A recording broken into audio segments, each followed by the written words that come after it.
बहुत पहले की बात है। प्राचीन भारत के मगध राज्य में विक्रांत नाम का एक युवा रहता था।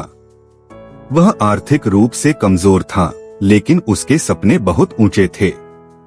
वह चाहता था कि किसी दिन वह अपने राज्य के लिए कुछ बड़ा करे, मगर उसकी एक आदत उसे पीछे रोकती थी। वह अपने हर विचार और हर सपना सबको बता देता था।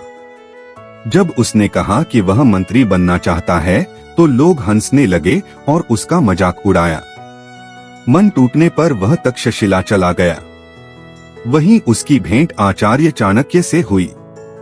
चाणक्य ने उसकी आंखों में जुनून देखा और बोले, जो बीज बोने से पहले दिखा दिया जाए वह कभी फल नहीं देता। तभी विक्रांत को पहला नियम समझ में आया, अपने सपनों को गुप्त रखना चाहिए। इसके बाद वह दिन रात परिश्रम करने लगा। कई बार भूखा सोया, ठंड और कठिनाइयां झेली। एक दिन उसने चाणक्य से कहा, गुरुदेव, मैंने सब कुछ छोड़ दिया है, अब तो सफलता निश्चित है ना? चाणक्य मुस्कुराए और बोले, सच्चा त्याग वही है जो भीतर रहे। अगर उसे बताया जाए तो वह घमंड बन जाता है। यह दूसरा नियम था, अपने त्याग की बातें किसी से मत कहो। एक बार सभा में विक्रांत का अपमान हुआ। दुखी होकर वह यह बात सबको बताने लगा कि उसे नीचा दिखाया गया है।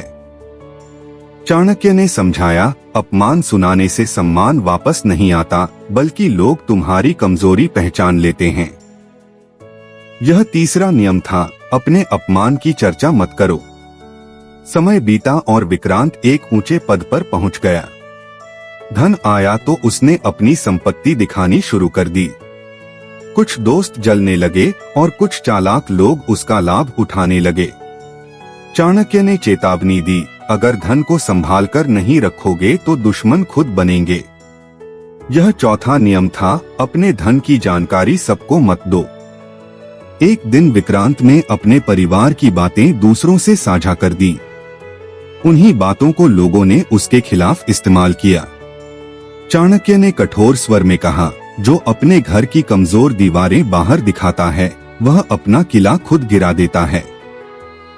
यह पांचवा नियम था, परिवार की कमजोरियां कभी उजागर मत करो। कई वर्षों बाद जब विक्रांत मगध का सेनापति बना, तो उसने निश्चय किया कि अब उसके कर्म बोलेंगे, शब्द नहीं। चाणक्य ने उसका सिर सहलाते हुए कहा, अब तुम सच में समझदार हो गए हो। जो व्यक्ति बोलने से पहले सोचता है, वह हार से पहले ही जीत जाता है। चाणक्य कहते हैं, जो अपनी बातों पर नियंत्रण कर लेता है, वह अपने भाग्य को भी संभाल लेता है। इस कथा की शिक्षा यह है, अपने सपनों को छुपा कर रखो, क्योंकि लोग उन्हें तोड़ सकते हैं। अपने त्याग का दिखावा मत करो, नहीं तो वह अहंकार बन जाएगा। अपने अपमान को फैलाओ मत, बल्कि उसे शक्ति बनाओ। अपने धन की चर्चा मत करो, वरना ईर्ष्या बढ़ेगी। और अपने परिवार की कमजोरियां कभी सामने मत लाओ, नहीं तो लोग उनका लाभ उठा लेंगे। दोस्तों, चाणक्य के ये 5 नियम जीवन की दिशा बदल सकते हैं। यदि आपको यह कहानी अच्छी लगी हो तो चैनल को जरूर सब्सक्राइब करें। मैं रोज ऐसी ही प्रेरक कहानियां लाता रहूंगा, जो आपको सोचने, समझने और आगे बढ़ने की शक्ति देंगी।